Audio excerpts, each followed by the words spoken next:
Читаем газету «Канаш» от 16 мая 2018 года под номером 34. Статья «Как учительница стала главой фермерского хозяйства». Не думала, не гадала горожанка Марина, что когда-нибудь из-за сложившейся жизненной ситуации она променяет городскую благоустроенную квартиру на сельский быт. И нисколько об этом не жалеет. Сейчас я не смогла бы прожить и в 4 стенах в этой кирпичной коробке. То ли дело сельское раздолье. Чего стоит наслаждаться весенние дни пением скворцов и соловьиными трелями. Крепко вросла Марина Петровна в сельскую жизнь. Не знавшая ни одного слова по-чувашски, сейчас с местными жителями общается на их родном языке. И мы вели беседу на чувашском языке. Марина не только вжилась в сельский быт, но и не в укор жителям села Вутабыси, одно из первых в селе организовала крестьянско-фермерское хозяйство. Началось все с подаренного нам родителями одного единственного нетеля, рассказывает Марина. Не представлявшая, как доится корова, научилась доить. Но куда девать молоко? Закупочные цены молокосборщиков меня не удовлетворяли, поэтому покупателей стала искать сама. Ходила по дворам и предлагала не только молоко, но и масло, творог, сметану, потому что со временем количество дойных коров выросло до 4. Экологически чистую молочную продукцию ежедневно стала возить в Канаш. Сначала стояла на рынке, потом стала развозить по домам и квартирам. В 2016 году Марина Петрова представила республиканской комиссии свой бизнес-план по надою молока и его реализации и удостоилась гранта в 1 миллион рублей. На эти деньги фермерское хозяйство приобрело пресс-подборщик, роторную косилку, ворошилку и маслобойку, 4 коров, стройматериал. Хотя у Петровых в хозяйстве есть 1 трактор, они хотят приобрести 2, оборудовать систему электропастух. На сегодняшний день у Петровых 8 дойных коров,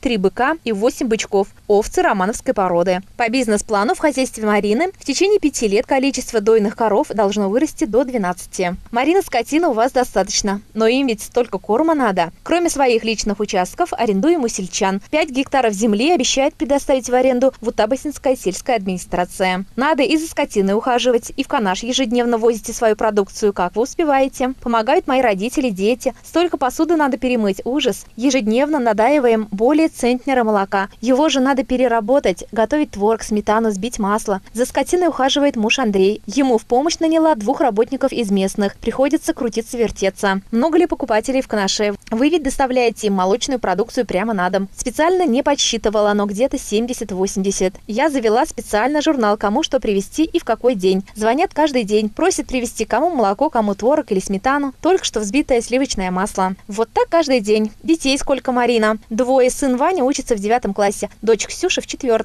У Вани мечта выучиться на тракториста или на сварщика. Мы не неволим, пускай сами выбирают себе профессию. Серьезно интересуется спортом. Зимой бегает на лыжах, летом у него спортивная ходьба. Медали у него целый чемодан. А Ксюша ходит в музыкальную школу, осваивает игру на фортепиано. Не просится подоить коров. Ей же интересно быть мамой возле животных. Просится, но пока не допускаю. Помогает бабушке с дедушкой мыть посуду. Ее у нас море. Кем быть, пока не определилась. Время еще есть. С годами мечты меняются. Я в свое время окончила Чувашский госпединститут. Обожала преподавательскую работу. Год в Вутабысинской сельской школе преподавала русский язык и литературу, а стала главой фермерского хозяйства. И нисколько не жалею об этом. Строиться не думаете? Мы уже сложили кирпичный дом, осталась внутренняя отделка. Государство помогает молодым сельчанам, занятым в сельскохозяйственном производстве, предоставляя им безвозвратную субсидию на строительство жилья. В прошлом году встали в очередь 6-ми, в 2019 должны получить субсидию. И завершим, в конце концов, затянувшееся на годы строительства. Успехов вам в вашем нелегком деле. Здоровья! Спасибо. Статью подготовил Василий Лапин. Специально для рубрики «Читаем газеты» Олеся Григорьева.